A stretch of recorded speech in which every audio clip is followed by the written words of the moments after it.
하나님의 마음으로 우는 사람 예레미야 8장 18절 묵상. 슬프다 나의 근심이여 어떻게 위로를 받을 수 있을까. 나의 마음이 병들었도다. 예레미야 8장 18절은 선지자 예레미야의 깊은 슬픔과 탄식을 담고 있는 말씀입니다. 예레미야는 흔히 눈물의 선지자라고 불립니다. 왜냐하면 그는 하나님의 마음을 품고 이스라엘 백성의 죄와 멸망을 바라보며 끊임없이 울었기 때문입니다. 당시 유다 백성들은 하나님을 떠나 우상 숭배와 죄 가운데 살고 있었습니다. 하나님은 여러 번 회개할 기회를 주셨지만 백성들은 듣지 않았습니다. 그 모습을 보며 예레미야는 단순히 분노하지 않았습니다. 그는 하나님의 마음으로 아파하며 울었습니다. 그래서 예레미야는 이렇게 고백합니다. 내 근심이 너무 커서 위로를 받을 수 없고 내 마음이 병들었다. 이것은 단순한 개인적인 슬픔이 아니라 하나님의 마음을 느끼는 영적인 슬픔이었습니다. 이 말씀 속에서 우리는 하나님의 마음을 볼 수 있습니다. 하나님은 죄를 미워하시지만 죄인을 포기하지 않으시는 분입니다. 백성이 하나님을 떠나도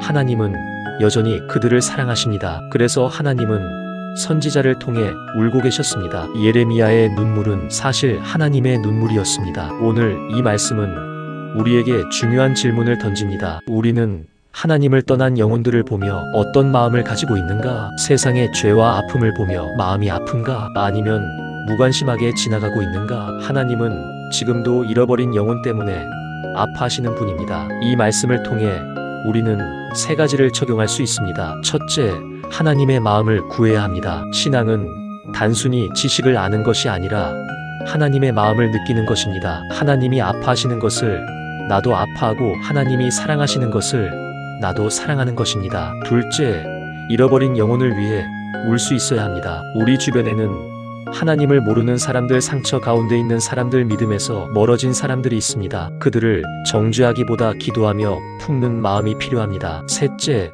회개하는 삶을 살아야 합니다. 이스라엘의 가장 큰 문제는 회개하지 않는 마음이었습니다. 우리도 하나님 앞에서 늘 마음을 점검하며 돌아가야 합니다. 묵상 질문입니다. 나는 하나님이 아파하시는 것을 보며 함께 아파하고 있는가? 내 주변에 하나님께 돌아와야 할 영혼은 누구인가? 하나님 앞에서 내가 회개해야 할 부분은 무엇인가? 기도합니다. 사랑의 하나님, 아버지 예레미야의 눈물을 통해 하나님의 마음을 보게 하시니 감사합니다. 주님대로 우리는 세상의 죄와 아픔을 보면서도 무감각하게 살아왔습니다. 잃어버린 영혼들을 향한 하나님의 마음을 제대로 품지 못했습니다. 우리의 굳어진 마음을 부드럽게 하시고 하나님의 마음을 느낄 수 있는 영적인 감각을 허락하여 주옵소서. 주님이 사랑하시는 영혼을 우리도 사랑하게 하시고 주님이 아파하시는 일을 우리도 함께 아파하게 하여 주옵소서. 우리 주변에 하나님을 떠난 영혼들을 위해 기도하게 하시고 그들을 품는 사랑을 허락하여 주옵소서.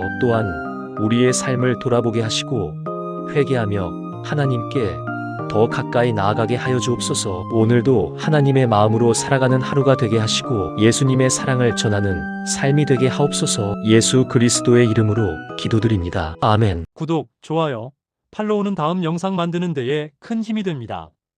시청 후 링크를 눌러 쿠팡에서 쇼핑도 편하게 해보세요.